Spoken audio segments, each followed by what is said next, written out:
Olá, boas-vindas à nossa análise de hoje aqui no Legiscast. O tema é daqueles quentes para quem está na jornada dos concursos, viu? Vamos esmiuçar a Lei 14.735 de 2023. É a nova Lei Orgânica Nacional das Polícias Civis. Um texto, assim, fundamental, que já está começando a pipocar nos editais. Com certeza.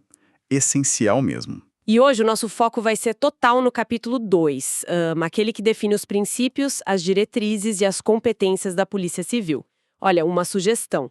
Se a legislação esquematizada estiver aí fácil, acompanha com a gente. Ajuda muito a visualizar a estrutura, fixar os pontos-chave, sabe? Boa dica. Facilita mesmo. A nossa missão aqui é entender a espinha dorsal, sabe? A filosofia e também o campo de atuação da Polícia Civil, como essa nova lei nacional desenha. Ok, vamos começar a desembrulhar isso. Vamos lá. E olha, é bom lembrar que uma lei nacional assim para as polícias civis era tipo uma demanda antiga, né? Ela busca criar um padrão mínimo de organização, de atuação, modernizar as instituições, fortalecer o papel delas no sistema de justiça criminal. E esse capítulo 2, que a gente vai ver agora, ele é o coração dessa definição de identidade e função. Perfeito. Então vamos direto para a seção 1, que fala dos princípios institucionais básicos. Está lá no artigo 4º, são, digamos, os pilares éticos e funcionais, né? Que devem sustentar toda a atividade da Polícia Civil. E logo de cara, no inciso 1, um ponto de partida que não dá para ignorar: a proteção da dignidade humana e dos direitos fundamentais. Exato, e colocar isso logo no começo como o primeiro princípio é muito simbólico, né? Sinaliza que toda atuação investigativa, mesmo quando envolve medidas mais restritivas, tem que ser baseada no respeito aos direitos. Da Constituição, das leis, não é só um detalhe. É a base, onde todo o resto se constrói em cima. Faz todo sentido. Seguindo na lista, a gente encontra aquela dupla clássica no inciso 3º: hierarquia e disciplina. Estrutural, claro. Mas o que realmente chama atenção, e eu acho que é o motor da investigação, é o inciso 7º, a busca da verdade real. É ir além do que parece óbvio, né? Exatamente, a busca da verdade real. Esse é o objetivo final da investigação criminal. Não é só, confirmar uma suspeita que já existe. É apurar os fatos como eles realmente aconteceram, com todas as circunstâncias. E esse princípio, ele conversa direto com outros. Por exemplo, a essencialidade da investigação policial para persecução penal, lá no inciso 16. Uma investigação bem feita, guiada pela busca da verdade, é o que dá base para o Ministério Público acusar e para o Judiciário julgar com justiça. É isso. E aí surge uma dinâmica interessante que talvez possa gerar dúvida. Temos a hierarquia e a disciplina no inciso 3, certo? Mas logo depois, no 8º, a lei garante a autonomia funcional, assegurada pelo livre convencimento técnico-jurídico do delegado de polícia na análise dos elementos. E o 17 ainda reforça a natureza técnica e imparcial das funções sobre a presidência do delegado. Como que esses conceitos hierarquia e autonomia técnica, eles convivem na prática? Essa é uma questão central. E olha, muito explorada em concursos, viu? É bom ficar ligado. A hierarquia e a disciplina, lá do inciso 3, elas se referem mais à estrutura administrativa organizacional da Polícia Civil. Certo. Garantem a ordem interna, a coordenação das equipes, o cumprimento de diretrizes gerais, essas coisas. Agora, a autonomia funcional do delegado, que está no 8º e no 17, essa é específica para o ato de investigar, de decidir o rumo do inquérito, do procedimento. Nessa esfera, o delegado não está sujeito a ordens superiores sobre como ele deve interpretar os fatos ou qual conclusão jurídica ele deve tirar com base nas provas. Ele tem que formar o convencimento dele de forma livre, imparcial, como diz o inciso 12, e tecnicamente fundamentada, buscando justamente a verdade real do inciso 7. É um equilíbrio, entende? A estrutura é hierarquizada sim, mas a atividade fim, a investigação, é pautada pela autonomia técnica de quem preside. Entendido. Nossa, essa distinção é crucial mesmo. E outro princípio que reflete uma preocupação bem atual está no inciso X, o uso diferenciado da força. A ideia de que a força só deve ser usada quando estritamente necessária, de forma proporcional, para preservar vidas, reduzir danos. Sim, esse princípio dialoga muito com as discussões atuais sobre letalidade policial, sabe? E a necessidade de protocolos mais claros, mais humanizados. Ele orienta o policial a escalar o uso da força só o necessário para conter uma ameaça, priorizando técnicas menos ofensivas sempre que der, né? É um reflexo da evolução do pensamento sobre segurança pública e direitos humanos. E atenção, pessoal que está estudando, esses princípios não são só uma lista para decorar, tá? As bancas costumam cobrar um entendimento das relações entre eles. Por exemplo, como que a proteção de direitos lá do inciso 1 se harmoniza com a busca da verdade do 7.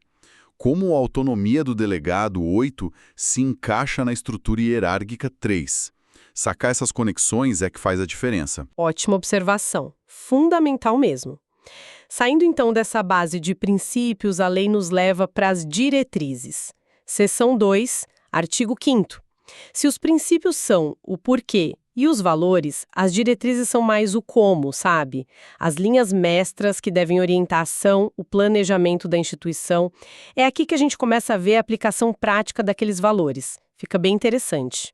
Exato. É onde a coisa começa a tomar forma. E logo no inciso 2º, a gente já percebe uma conexão forte com a busca da verdade real, a ênfase no caráter técnico, científico e jurídico da investigação criminal.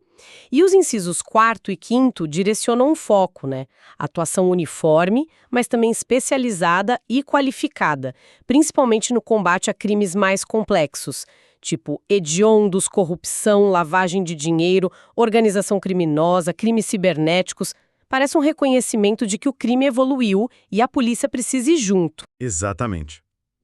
Essas diretrizes, a IV, a V, elas mostram uma intenção clara de qualificar a resposta da Polícia Civil para os desafios de hoje.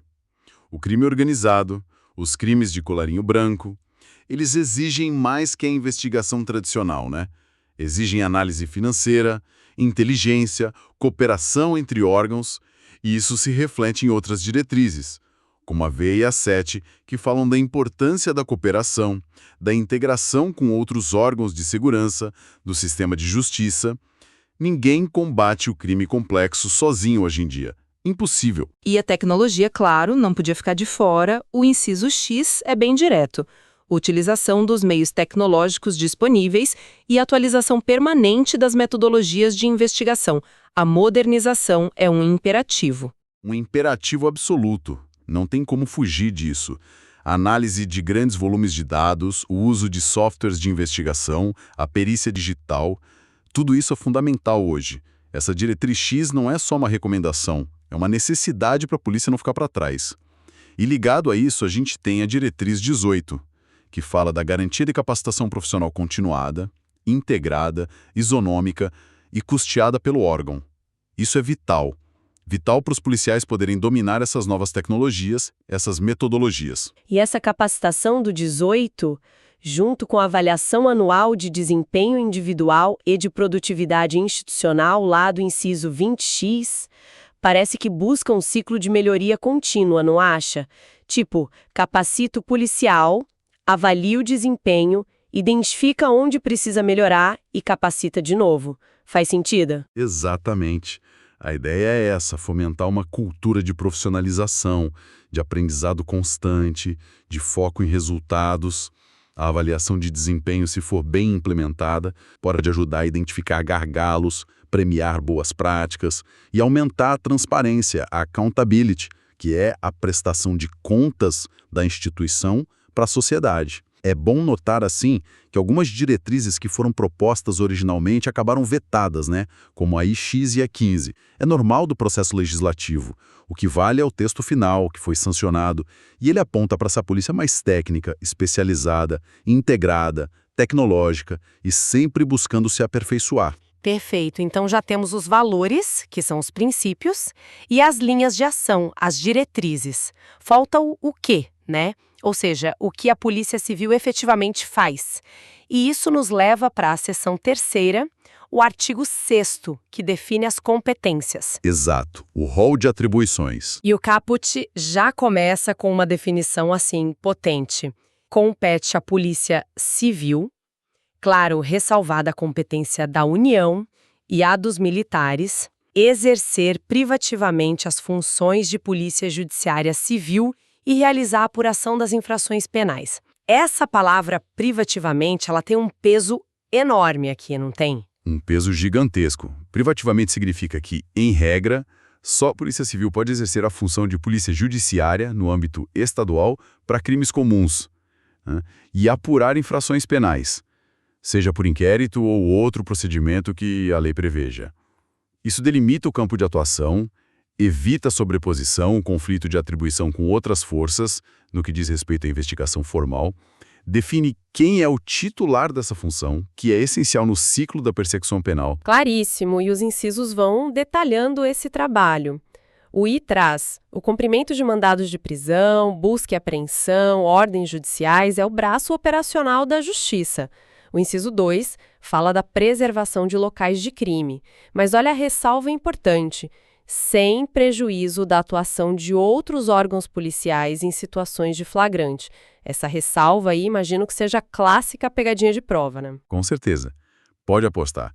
A expressão sem prejuízo significa o seguinte: a responsabilidade primária pela preservação do local é da Polícia Civil e da perícia. Ponto. No entanto, se outra força policial, tipo a militar, chegar primeiro numa cena de crime em flagrante, ela tem o dever de tomar as medidas iniciais, isolar, preservar o local até a chegada da equipe competente. Não há uma exclusividade absoluta naquele primeiro momento do flagrante, entende? Mas a condução da investigação e dos atos de polícia judiciária depois, aí sim, é competência privativa da civil. Entender essa nuance é fundamental para o concurseiro. Anotado. Outro ponto crucial para a investigação está no inciso V. Garantir a adequada coleta, tratamento, armazenamento e preservação da cadeia de custódia dos vestígios. Isso é vital para a validade das provas, certo? Absolutamente vital. A cadeia de custódia é todo aquele conjunto de procedimentos que garante que o vestígio possa ser rastreado, que a integridade dele seja mantida, desde a coleta até a análise pericial e a apresentação em juízo. Qualquer falha nesse caminho pode contaminar a prova, pode invalidar. Por isso a lei detalha essa competência. É essencial para a robustez da investigação e do futuro processo penal. Temos também a identificação civil e criminal, no inciso 3, a atividade de inteligência contra a inteligência policial, no V, que é cada vez mais estratégica, e uma questão que sempre gera debate: a perícia oficial. Os incisos 4 e 16 atribuem à Polícia Civil a organização e execução da perícia, a elaboração de laudos. Mas tem uma condição expressa ali: se o órgão central de perícia oficial for integrante da estrutura organizacional da Polícia Civil. Como que a gente interpreta isso? Essa condição reflete a diversidade que existe nos estados, né? Em alguns, o órgão de perícia, o Instituto de Criminalística, o IML, é subordinado à Polícia Civil. Nesses casos, beleza, a competência dos incisos 4 e 16 se aplica totalmente. Em outros estados, porém, a perícia é um órgão autônomo, vinculado direto à Secretaria de Segurança Pública ou outra pasta. Nesses lugares, a Polícia Civil requisita as perícias, colabora com os peritos, mas não tem a gestão direta do órgão pericial. A lei respeita essa autonomia onde ela existe. É mais um ponto de atenção para quem estuda para concurso, porque a resposta pode depender da estrutura do estado específico do certame, tá? Entendido, faz sentido essa flexibilidade. E para amarrar as competências, o inciso 24 fala em exercer todas as prerrogativas do poder de polícia judiciária, mas os parágrafos trazem uns detalhes finais importantes. O parágrafo 1º afirma que essas atribuições são exercidas exclusivamente por policiais civis em atividade. De novo, uma palavra-chave. Qual a diferença do exclusivamente aqui para o privativamente lá do caput? Ótima pergunta, porque essa é outra confusão comum. Vamos lá. Privativamente, lá no caput, se refere à titularidade da função. Quem é o dono da tarefa de polícia judiciária e apuração de infrações penais? É a Polícia Civil. Já o exclusivamente, aqui no parágrafo 1, se refere a quem pode executar essas tarefas no dia a dia, ou seja, apenas os policiais civis da ativa.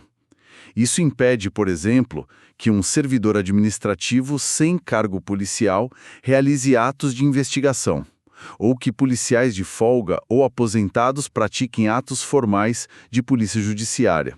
São conceitos ligados, mas diferentes. Um define a função, o outro define quem está habilitado para executar. Deu para pegar? Perfeitamente. Agora ficou claro. E o parágrafo 2º, só para fechar, ele permite convênios, cooperações, indicando que apesar dessa exclusividade e privaticidade, a Polícia Civil pode e deve buscar parcerias para melhorar a atuação dela. Foi uma passagem densa, hein? Mas essencial. Recapitulando rápido, vimos os valores que norteiam a Polícia Civil, que são os princípios lá do artigo 4º, depois as linhas estratégicas que guiam a ação dela, as diretrizes do artigo 5º, e por fim, o conjunto de tarefas que ela efetivamente realiza, as competências do artigo 6º. Dominar a diferença e o conteúdo dessas 3 seções do capítulo 2º é, sem dúvida, um passo gigante para quem está sonhando com a aprovação em concursos da área. Sem dúvida alguma. Este capítulo 2 desenha o perfil da Polícia Civil no cenário nacional. É a identidade dela. Para quem estuda, o desafio não é só memorizar os itens, né? É entender a lógica por trás deles, as conexões e as palavras-chave que podem derrubar o candidato desatento. As bancas exploram muito essa capacidade de diferenciar o que é princípio, valor, o que é diretriz, orientação, o que é competência, ação.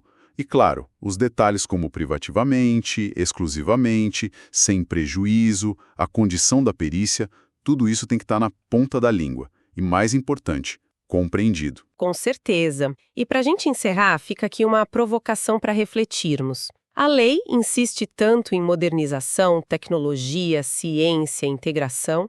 A gente viu isso na Diretriz X, nas competências sobre perícia, cadeia de custódia, inteligência. Pensando nisso tudo, como será que o cotidiano da investigação policial vai realmente se transformar nos próximos 5, 10 anos sob o guarda-chuva dessa nova lei orgânica? É uma pergunta para a gente continuar pensando. Boa reflexão. O futuro da investigação passa por aí. E olha, para quem quer aprofundar, fixar esses detalhes todos, aprender as pegadinhas desta e de outras leis que são cruciais para os concursos, a nossa dica é usar os flashcards do Anki. Eles são feitos justamente para isso, para ajudar na memorização e no entendimento fino da lei. O link está aqui na descrição, tá bom?